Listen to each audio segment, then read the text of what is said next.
So the first time I heard the term "the danger of a single story" was in a TED speech by the award-winning Chimamanda Ngozi Adichie. And amongst many things she said in that speech, one thing I learned is that more often than not, power determines who tells the stories, how the stories are told, and which stories are actually told. And here is what I mean.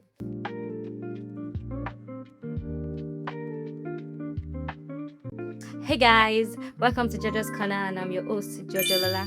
So if this is your first time on this channel, I'm super excited to have you, and if you are a returning viewer, you are most welcome. So in this video, we're going to be discussing 5 shocking facts that you probably did not know about the Nigerian colonization story. When it comes to understanding the Nigerian story, you realize that there are a lot of stereotypes, and I believe most of those stereotypes is because more often than not, history is usually written by victors. Well, I know, you might say, but we had independence, we were the victors. In fact, during the period of Nigerian independence, countries like South Africa and Ghana were in dire straits. So by every standard, we were like in a privileged position. In fact, there's this documentary I watched, and then the narrator made a comment, and it was like that Nigeria's independence was literally handed over to her on a platter of gold.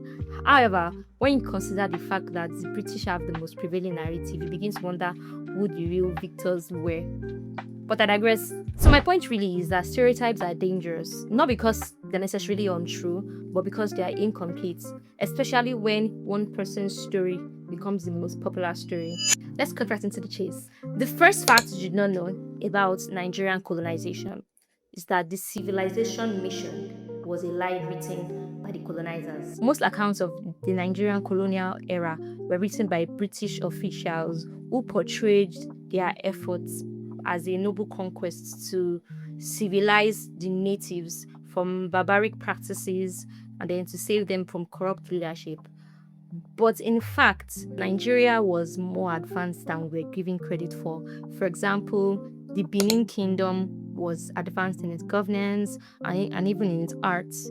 The popular Benin bronzes existed before the British came on the scene. And it was interesting because the British were so sure that whatever crafts that the Benin people had, they learned from the Portuguese. But in fact, the craft they had existed way before the Portuguese came into the picture. Similarly, the Igbos already had a decentralized system of government that was already working for them. Also, the Yorubas had ancient cities like Ile-Ife and Ibadan that were really massive. The second fact you did not know is that the British were violent. So in the southwest region of Sokoto State, there used to be a village called Satiru. I'm not sure how to pronounce it, Satiru. The British killed over 2,000 residents of that village in a single day. When the British were going to make reference to their assaults, they made a statement that no wall or tree was left standing. Other incidences of this violence includes the Aba Women's Riot or the Women's War in 1929, where over 50 peaceful protesters were killed and injured by the British troops. The third fact is that the Royal Niger Company exploited a huge part of what is now known as Nigeria. So back then, the Royal Niger Company and of course its employees made use of fraudulent or at least misleading treaties to seize a large part of Nigerian territory, such that their actions were rightly referred to as a corporate terrorism. People, or better still, natives who earned a living by being traders in these regions. For example, a man like Nembe was forcefully accused of being a smuggler and a pirate. Another example will be King Jaja Bokoba. I believe that name sounds very familiar to most of us. He was tricked, arrested, exiled from the region where he lived, and then the British took over those places. Sadly, George Tubman Goldie, the leader of the RNC, destroyed his papers and that of his company to hide all of the record of their reign of terror and corruption on Nigerians. Before I go on to the next point, I want to add very importantly that Nigerians were not complete victims in the old colonization narrative, which leads us to the fourth point. So the Nigerian elites helped the British to conquer other Nigerians. Following the fall of the Sokoto Caliphate in 1903, Frederick Lugard then installed the indirect rule that retained the sultans and the emirs, provided that they were ready to serve British interests. Remember the Satiru incident I mentioned earlier in the video? Actually, the whole situation was referred to as the Satiru Rebellion, and it was led by fugitive slaves, peasants, and you can say preachers.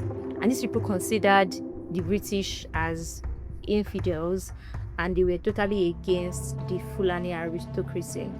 So the Sokoto nobility actually saw the offer of indirect rule as an opportunity for them to preserve their own rule, which was why they chose to support the British against their own people. Also, when the RNC was using fake treaties to take over different lands in Nigeria, while some local chiefs resisted their efforts, some other chiefs actually supported them, and they did this to protect their position, to protect their privileges, and while doing so, they actually gave up the rights of their people.